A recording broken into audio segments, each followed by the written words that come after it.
Jika orang berbicara demokrasi, maka yang muncul dalam benak kita adalah sebuah sistem politik yang menekankan suara rakyat sebagai penentu kebijakan. Memang, secara asal katanya, demokrasi atau demokrasi berasal dari kata demos dan kratos, sebuah bahasa Yunani yang berarti kekuasaan di tangan rakyat. Konsep demokrasi sesungguhnya berasal dari dunia pemikiran politik Yunani. Dalam karya klasik Yunani yang berjudul Polis, demokrasi mengacu pada konstitusi tempat rakyat yang lebih miskin, lebih bisa menggunakan kekuasaan untuk membela kepentingan mereka yang acap kali berbeda dengan kepentingan kaum kaya dan kaum bangsawan.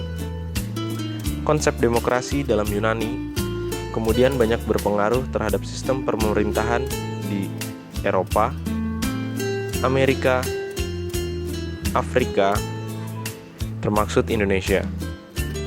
Di dunia barat, sekitar abad ke-19, ide demokrasi ini meliputi sistem parlemen, hak-hak sipil dan politik lain seperti keinginan liberal.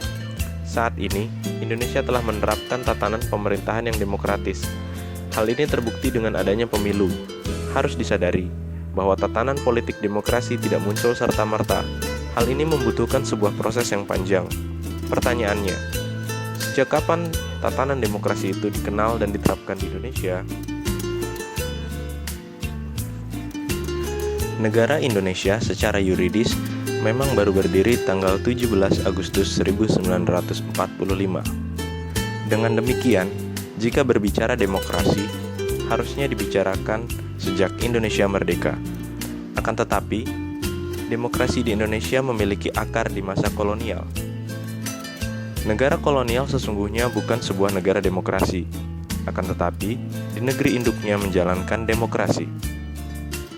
Percobaan demokrasi di Indonesia pada masa kolonial dimulai dari tingkat desa. Tahun 1809, Daendels mulai memperkenalkan sebuah sistem pemungutan suara pada tingkat paling bawah. Tradisi pemilihan kepala desa ini telah berkembang di kebanyakan desa-desa yang langsung dikuasai oleh pemerintah kolonial Belanda, misalnya di Pati, Jawa Tengah, dan Cirebon. Memasuki abad 20, perkembangan demokrasi di Indonesia tidak lepas dari perkembangan situasi politik pada masa itu. Hal ini ditandai dengan 1. Mulai terbuka terhadap arus informasi politik tingkat global. 2. Migrasi para aktivis politik Belanda ke Indonesia yang banyak mengenalkan gagasan-gagasan politik modern kepada pemuda Bumi Putra. Maka terbentuklah organisasi-organisasi berhaluan politik untuk menyuarakan suara rakyat di dalam sebuah sistem kolonial. Suara itu disalurkan melalui parlemen yang dikenal sebagai Dewan Rakyat atau Volksraad.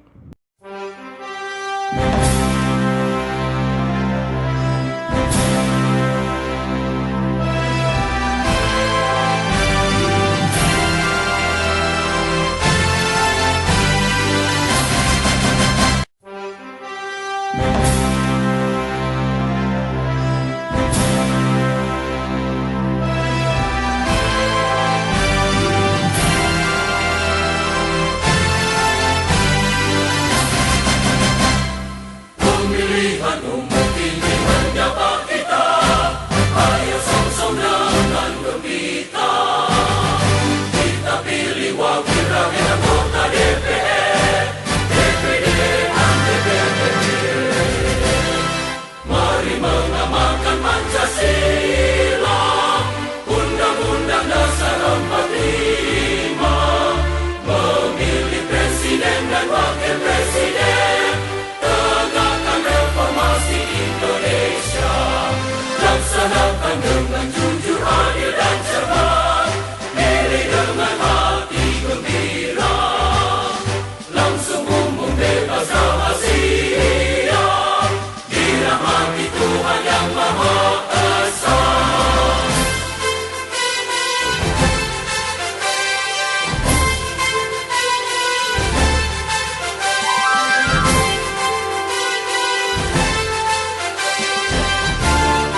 Ayo song-song